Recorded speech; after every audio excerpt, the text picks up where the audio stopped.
आप में से कुछ लोगों को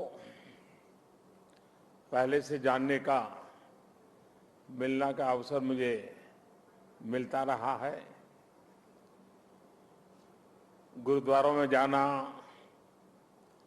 सेवा में समय देना, लंगर पाना,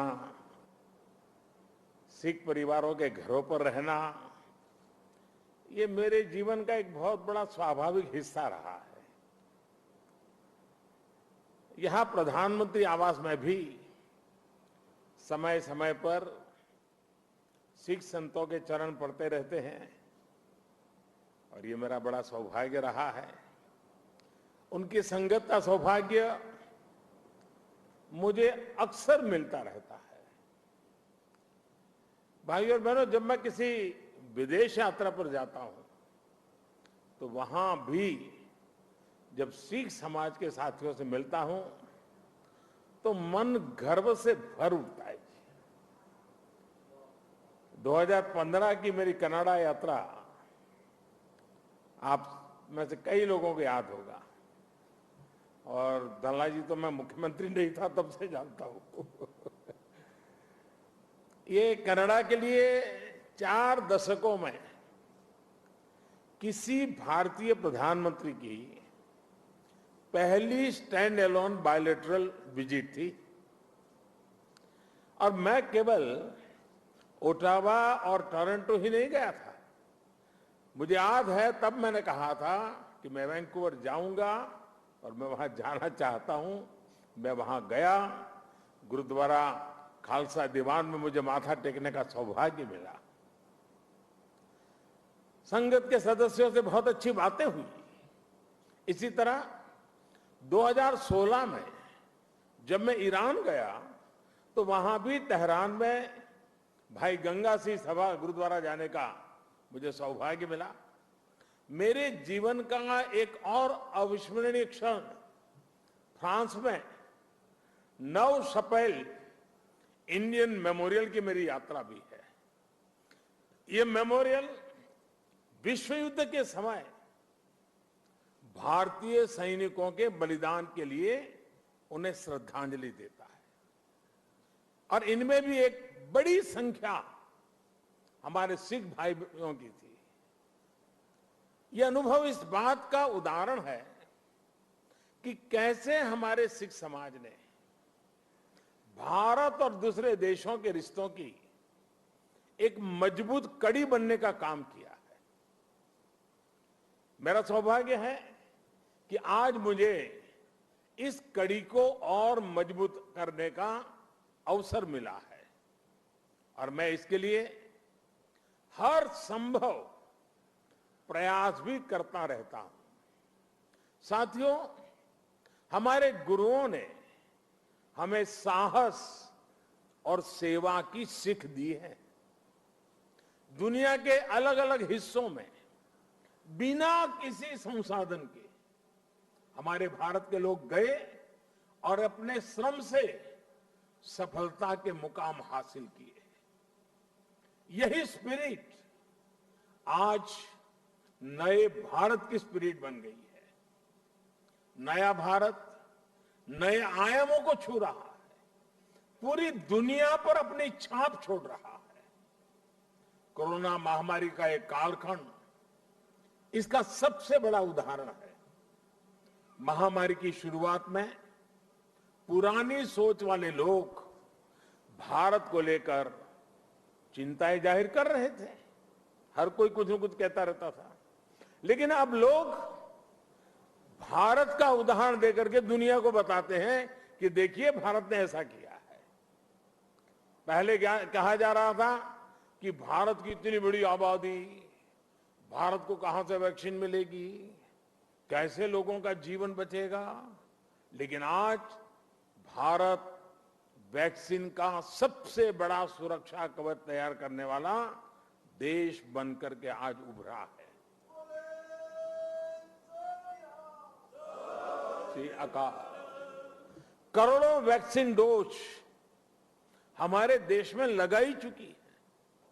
आपको भी सुनकर गर्व होगा कि इसमें भी 99% वैक्सीनेशन हमारी अपनी मेड इन इंडिया वैक्सीनेशन से हुआ है। इसी कालखंड में हम दुनिया के सबसे बड़े स्टार्टअप इकोसिस्टम में से एक बनकर के उभरे हैं। हमारे यूनिकॉर्न्स की संख्या लगातार बढ़ रही है। भारत का ये बढ़ता हुआ कद, ये बढ़ती हुई साख, इससे सबसे ज्यादा किसी का सर ऊंचा होता है तो वो हमारे डायस्पोरा का है। क्योंकि जब देश का सम्मान बढ़ता है तो लाखों करोड़ों भारतीय मूल के लोगों का भी उतना ही सम्मान बढ़ जाता है। उनके प्रति दुनिया का नजरिया बदल जाता है। इस सम्मान के साथ नए अवसर भी आते हैं, नई भागीदारियां भी आती हैं और सुरक्षा की भावना भी मजबूत होती है।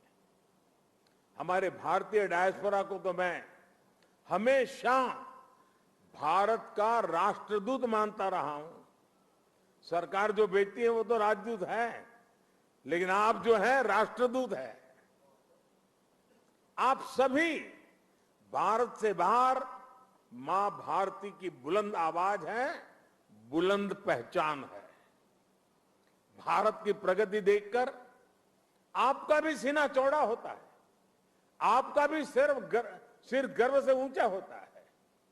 परदेश में रहते हुए आप अपने देश की भी चिंता करते हैं, इसलिए विदेश में रहते हुए भारत की सफलता को आगे बढ़ाने में, भारत की छवि को और मजबूत करने में भी आपकी बहुत बड़ी भूमिका है। हम दुनिया में कहीं भी रहे, इंडिया फर्स्ट, राष्ट्र प्रथम हमारी पहली आस्था होनी चाहिए। साथियों, हमारे सभी 10 गुरुओं ने राष्ट्र को सबसे ऊपर रखकर भारत को एक सूत्र में पिरोया था। गुरु नानक देव जी ने पूरे राष्ट्र की चेतना को जगाया था, पूरे राष्ट्र को अंधकार से निकालकर प्रकाश की राह दिखाई थी। हमारे गुरुओं ने पूरब से पश्चिम, उत्तर से दक्षिण पूरे भारत की यात्राएं की। हर कहीं पर भी जाइए उनकी निशानियां हैं, उनकी प्रेरणाएं हैं, उनके लिए आस्था है। पंजाब में गुरुद्वारा हरमंदिर साहिब जी से लेकर उत्तराखंड में गुरुद्वारा हेमकुंड साहिब तक, महाराष्ट्र में गुरुद्वारा हुजूर साहिब से लेकर हिमाचल में गुरुद्वारा पांटा साहिब तक, बिहार में तख्त श्री पटना साहिब से लेकर गुजरात के कच्छ से गुरुद्वारा लखपत सिंह साहिब तक हमारे गुरुओं ने लोगों को प्रेरणा दी, अपनी चरण रथ से इस भूमि को पवित्र किया। इसलिए सिख परंपरा वास्तव में एक भारत श्रेष्ठ भारत की जीवंत परंपरा है।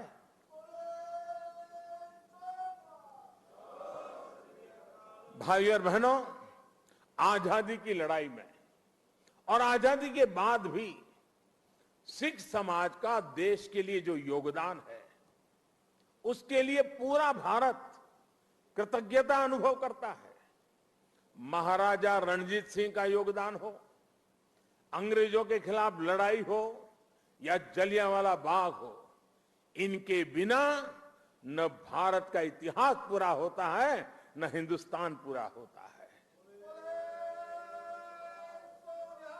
आज भी सीमा पर खड़े सिख सैनिकों के शौर्य से लेकर देश की अर्थव्यवस्था में सिख समाज की भागीदारी और सिख एनआरआई के योगदान तक सिख समाज देश के साहस, देश का सामर्थ्य और देश के श्रम का पर्याय बना हुआ है।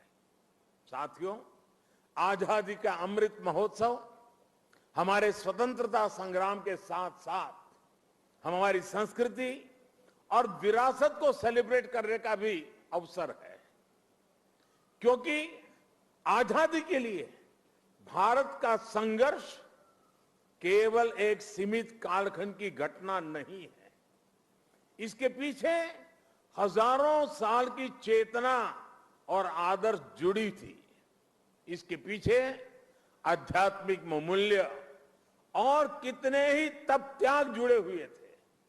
इसलिए आज देश जब एक तरफ आजादी का अमृत महोत्सव मनाता है, तो साथ ही लाल किले पर गुरु तेग बहादुर जी का 400वां प्रकाश पर्व भी मनाता है। श्री अकाल। गुरु तेग बहादुर जी के 400वें प्रकाश पर्व के पहले हमने गुरु नानक देव जी का 550वां प्रकाश पर्व भी पूरी श्रद्धा के साथ देश विदेश में मनाया था। गुरु गोविंद सिंह जी के 350वें प्रकाश पर्व का सौभाग्य भी हमें ही मिला था। साथियों, इसके साथ ही इसी कालखंड में करतारपुर साहिब कॉरिडोर का निर्माण भी हुआ।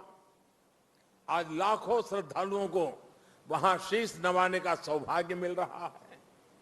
लंगर को टैक्स फ्री करने से लेकर हरमिंदर साहब को एफसीआरए की अनुमति तक, गुरुद्वारों के आसपास स्वच्छता बढ़ाने के लेकर उन्हें बेहतर इंफ्रास्ट्रक्चर से जोड़ने तक देश आज हर संभव प्रयास कर रहा है। और मैं सतनाम जी का आभार व्यक्त करता हूं। उन्होंने जिस प्रकार से वीडियो को संकलित करके दिखाया, पता चल सकता है कि पूरी श्रद्धा के साथ हर क्षेत्र में किस प्रकार से काम हुआ है। आप लोगों से समय समय पर जो सुझाव मिलते हैं, आज भी काफी सुझाव मेरे पास आपने दिए हैं। मेरा प्रयास रहता है कि उनके आधार पर देश सेवा के रास्ते पर आगे बढ़ता रहे। साथियों, हमारे गुरुओं के जीवन की जो सबसे बड़ी प्रेरणा है, वो है हमारे कर्तव्यों का बोध। आजादी के अमृत काल में देश भी आज कर्तव्यों को प्राथमिकता देने की बात कर रहा है। सबका साथ, सबका विकास, सबका विश्वास और सबका प्रयास, यही मंत्र हम सबको भारत के उज्जवल भविष्य को सुनिश्चित करता है।